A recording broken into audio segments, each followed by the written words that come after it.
Hello there guys, and welcome back to another review, and today I will be taking a look at the Collector 2010 Rugops.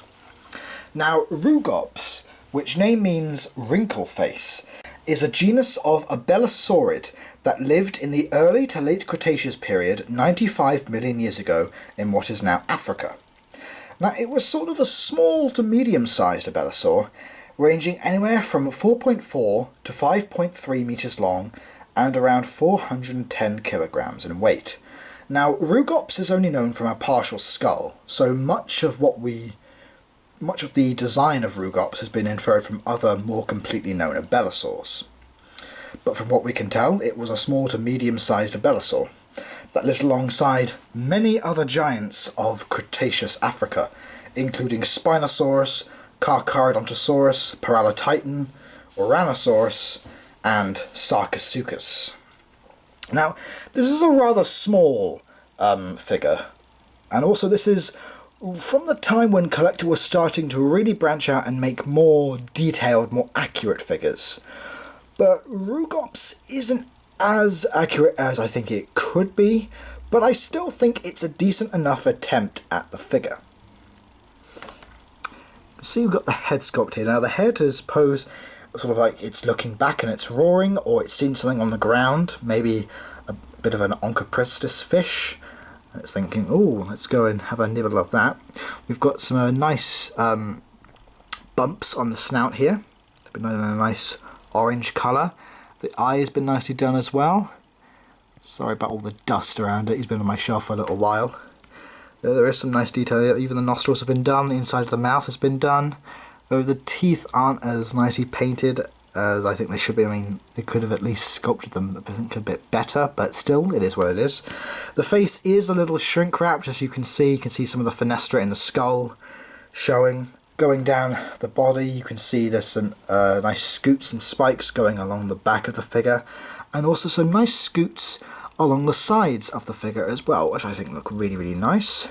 The colour scheme is very unique, with this sort of nice brown colour going into black stripes and black spikes along the back to sort of black and yellow splodges all along the body. It's a very unique colour. I haven't seen this on any other Abelisaurid figure, so I commend Collector for trying something new.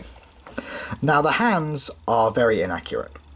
They are pronated, and also they are held like any other theropod, when we know Abelisaurids did not hold their arms like this. They were more to the side of the figure. They were sort of vestigial. They didn't really serve a purpose. Then again, we don't really know that much about Rugops aside from the skull. But still, like with other Abelisaurs, its arms would have been on the side of its body. But they do have 4 fingers, which is what we know of Abelisaurids. The legs, they're sort of nicely muscled as well, though they seem a little too slim, especially around the musculature here. The feet are sort of oversized just to help with balance.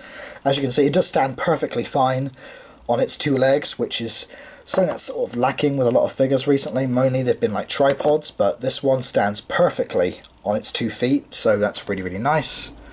Underneath, there's not really a lot of good detail. There's a weird green splodge of paint right under the leg there. I don't know where that's from. It says there, Rugops 2010 Collector, made in China. There is no cloaca, but it would be about there.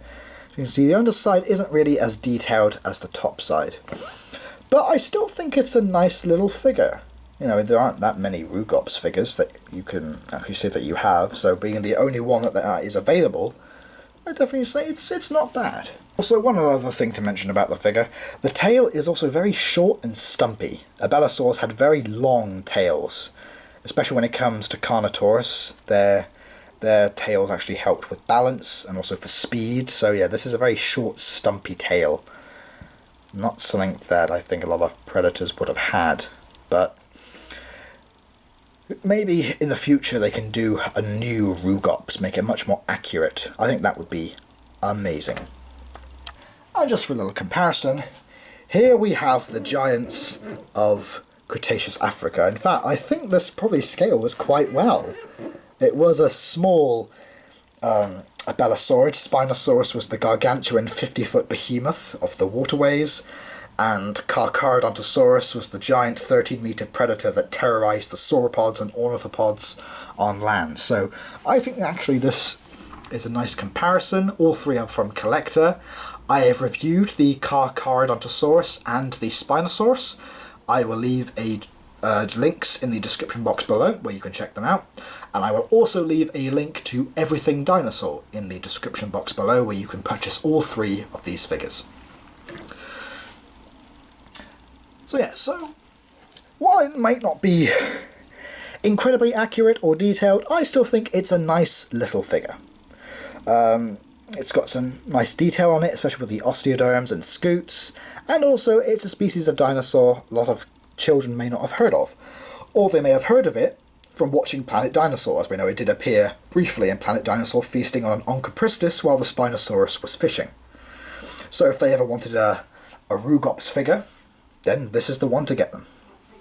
So I hope you guys have enjoyed this video. Please like, comment, subscribe, and I will hopefully see you all in the next video. So please take care and have a great day. Bye!